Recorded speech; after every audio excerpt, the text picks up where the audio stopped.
I'm Dr. Laura Hanson, owner and founder of Original Development and Therapy Center located in Dunwoody, Georgia. This is part of an ongoing video series. We are talking this week about vitamins, we're talking this week about food, and I'm going to continue going in that theme. If you pick it up in the middle, that's okay. There will be a point completely covered in each little segment. This is information that's great for parents, for teachers, for the community to understand what we are really seeing when we talk about children with neurobehavioral challenges. While the majority of my work does focus on children, today I want to make a comparison so that we can really begin to understand human physiology and why we see such drastic changes like we see in our children today. One of the points that we're going to really focus on is inflammation.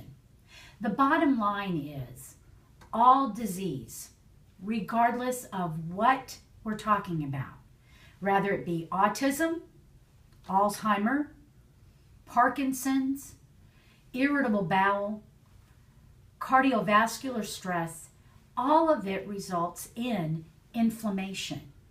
Inflammation is present in every disease pathology.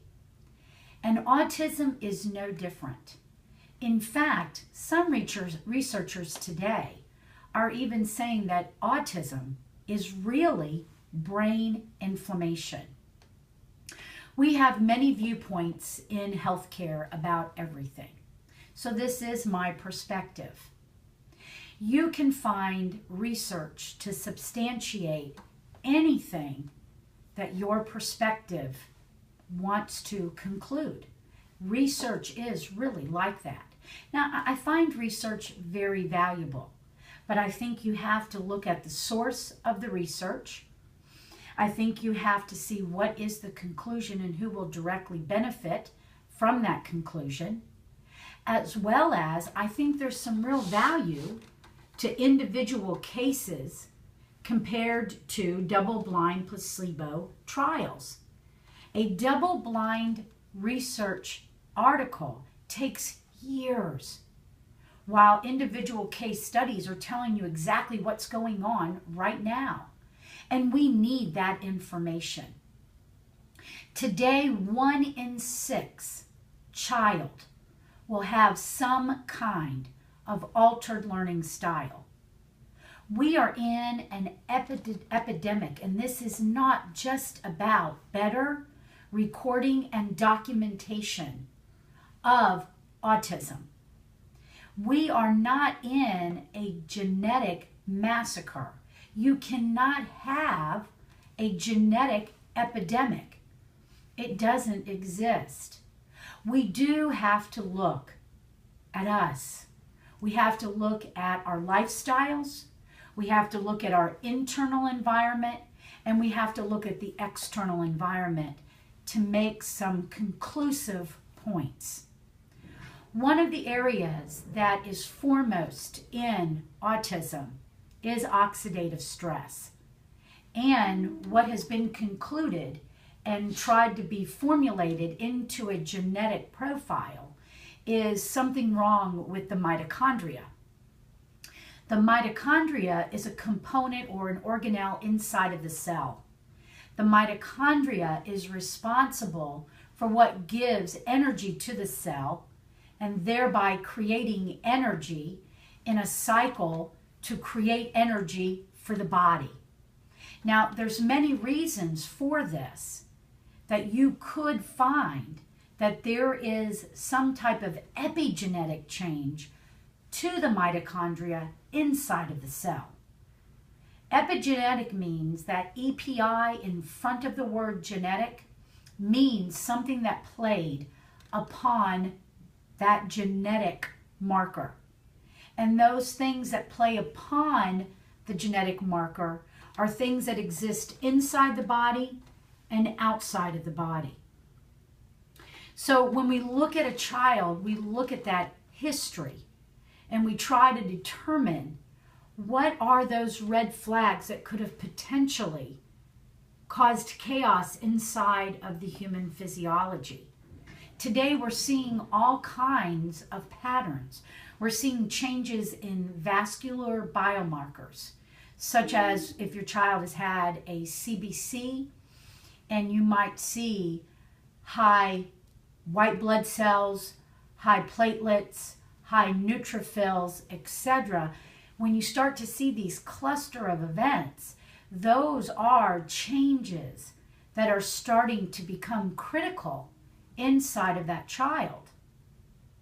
When I see that much oxidative stress inside of a child, we truly want to go back and try to do everything we can in a most conservative approach in order to allow homeostasis to come back to that child's physiology.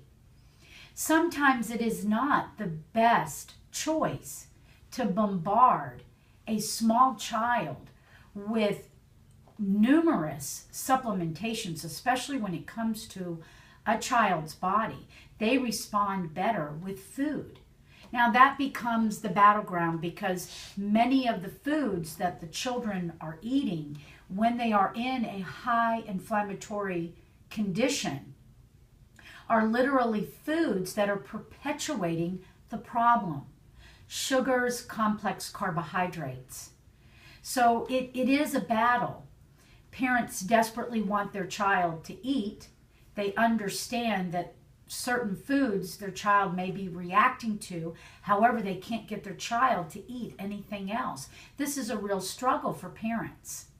So one particular case, we are starting to add the hyperbaric oxygen chamber. The hyperbaric oxygen chamber I spoke to you about in a previous video literally works to help reduce inflammation. There are three things that the body must have, the brain must have: glucose, oxygen, and stimulation. Most children, when they are in a very high inflammatory state, you're not really able to move them through a sequential modality regime. So utilizing the chamber is a very beneficial tool. Electrolyzed hydrogen-based water.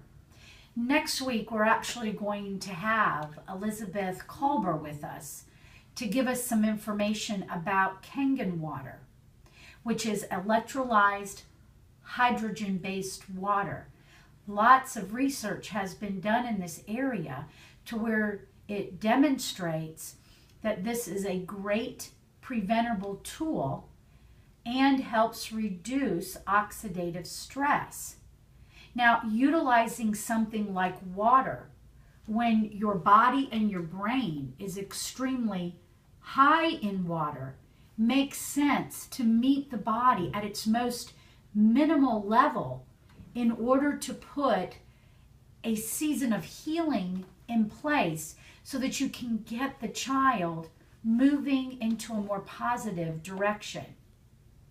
So we will utilize conservative approaches, not just bags of vitamins and changes to a diet that parents are really having a tough time accomplishing. Now the goal is we will absolutely get you to a better diet, but it makes more sense if we can get healing going first. Then the child is more likely to accept different foods. And I've already seen this with many patients that come through our office. Now, I'd like to make a comparison to you. Autism, as I've discussed, has a very high inflammatory relationship.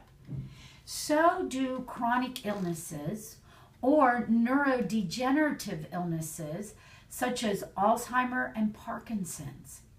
The differences that we see between the elderly or adults that are suffering from early dementia, which we'll talk about dementia at one video as well, but I don't want to make anybody believe that you absolutely will grow old and get dementia, because that's not true. However, if an adult is suffering from these things, the difference between the adult population and the child population that we are seeing is that it just came on as an adult onset problem after development had already been accomplished. So the adult already learned how to walk, read, write, do arithmetic. But what is so devastating in the pediatric population is that this insult to their physiology is happening before those files were ever cemented.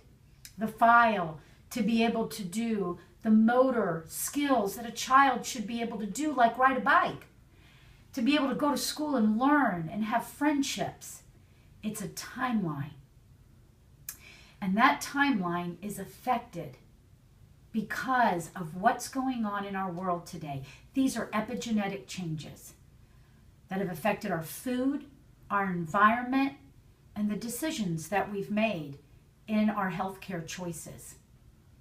Please visit our website for additional information, www.originaldevelopment.org. Thanks for tuning in.